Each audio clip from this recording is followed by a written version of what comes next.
ఆత్మమూలముగాను జన్మించిన వ్యక్తి దేవుని ప్రేమను పరిపూర్ణంగా చూపిస్తారు. ఇంగ్లీష్లో కొటేషన్ ఉంటుంది, compassion puts love into the action అని.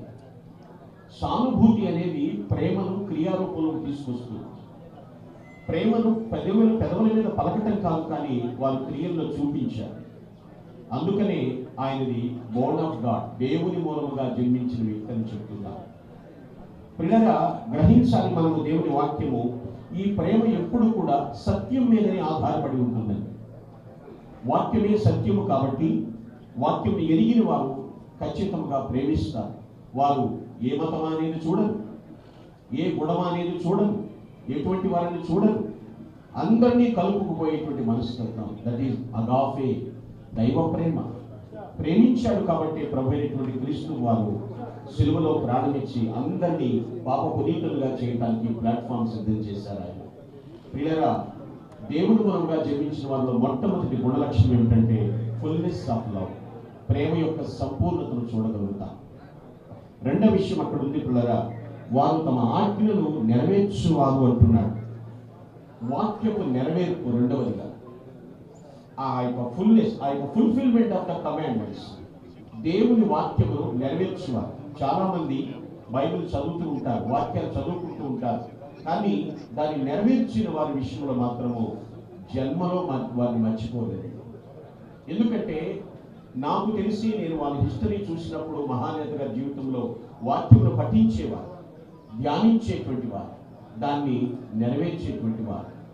అదే వారి కుటుంబం అంతటికి కూడా ఆయన నేర్పించారు. వారి సంతానం, ఇక్కడ ఉన్నటువంటి ఫ్యామిలీ మెంబర్స్ అందరూ కానివ్వండి, బ్లడ్ రిలేటివ్స్ కానివ్వండి, ఫ్రెండ్ సర్కిల్ కానివ్వండి, అధికారులు, శ్రేయోభిలాషులు, వారిలో గమనించినటువంటి విషయము దేవుని వాక్యము వారిలో నెరవేరుతుంది అనేటువంటి తత్వము వారిలో ఉంది. సో వాక్యపు నెరవేర్పు వారిలో ఉంది కూడా.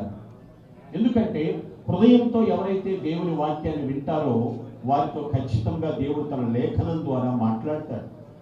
హృదయంతో వినే వారితో దేవుని లేఖనం ద్వారా మాట్లాడతాడని భక్తుడు డేవిడ్ రోపర్ గారు ఇలా చెప్తున్నారు. So we never live without the word of God.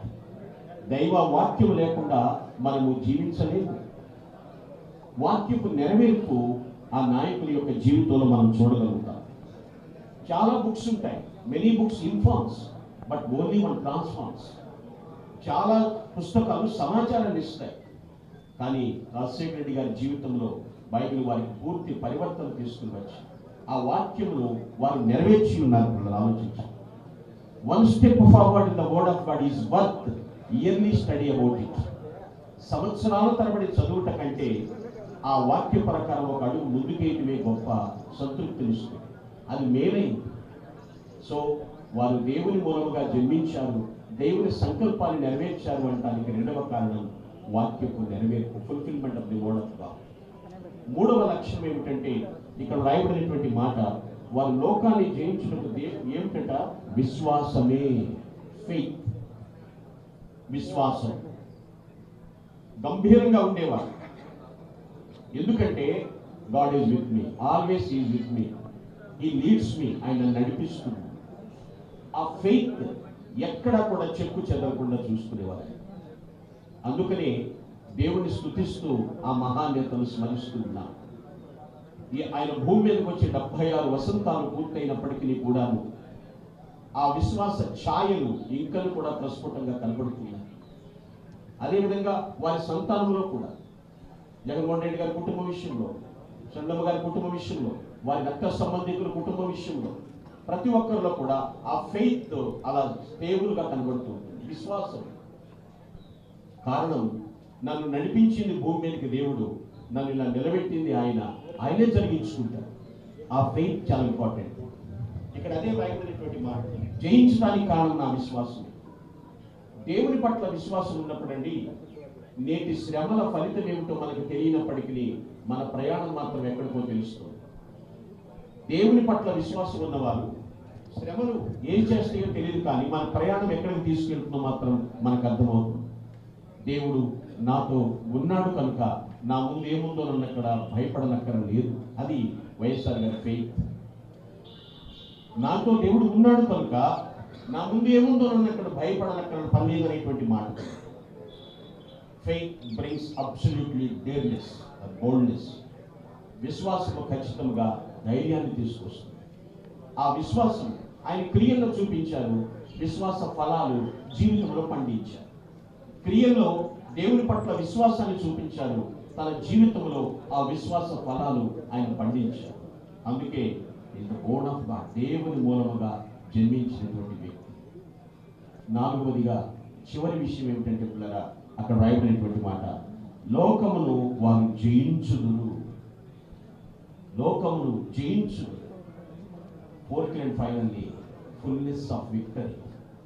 సంపూర్ణ విజయం. విజయములో సంపూర్ణత ఉంది. లోకాన్ని జయించినటువంటి వ్యక్తి. ఎందుకంటే విశ్వాసమే విజయం. విశ్వాసముతో పాటు విధేయత కూడా ఉంది. అది విజయానికి మరింత దగ్గరికి తీసుకొచ్చింది ఆయన.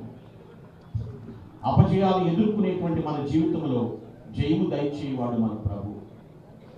ఎస్, ఈ యొక్క ఓటమి కాదు పిల్లలు, ఆలోచించండి. అయ్యో నేను ఇక్కడ ఆగిపోయాను ఎప్పుడు కూడా లేదు. వారి యొక్క కుటుంబంలో కూడా నేను చూస్తున్నాను.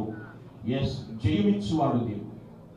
యేసుక్రీస్తు ప్రభు వారు కూడా చెప్తూ ఉన్నారు, ఆ శిలువ శ్రమలు అనుభవిస్తున్నప్పుడు, కొందరు గేలి చేస్తూ ఉన్నప్పుడు ఆయన చెప్తున్నాడు, ఈ లోకములో నేను ఎప్పటికెప్పుడు కూడా ఆలోచిస్తున్నాను, నా మరణము ఓటమి కాదు, అది విజయం. నా విజయమునకు పునాది శిలువ అని చెప్పారు. ఎస్, అయినను ధైర్యము తెచ్చుకోండి, నేను లోకమును జయించి ఉన్నాను అని చెప్పారు. మహానేత జీవితంలో తన 25 ఏళ్ల వయసు నుంచి రాజకీయ ప్రస్థానాన్ని ప్రారంభించి చిట్ట చివరి వరకు కూడా తల ఎత్తుకుని ధీరుడుగా, చాలా యోగ్యుడుగా ఆయన జీవించారు. అందుకనే ఆ మహానేతను స్మరించుకుంటూ దేవుని స్తుతిస్తూ ఉన్నారు. దేవుడిచ్చిన విజయాలని.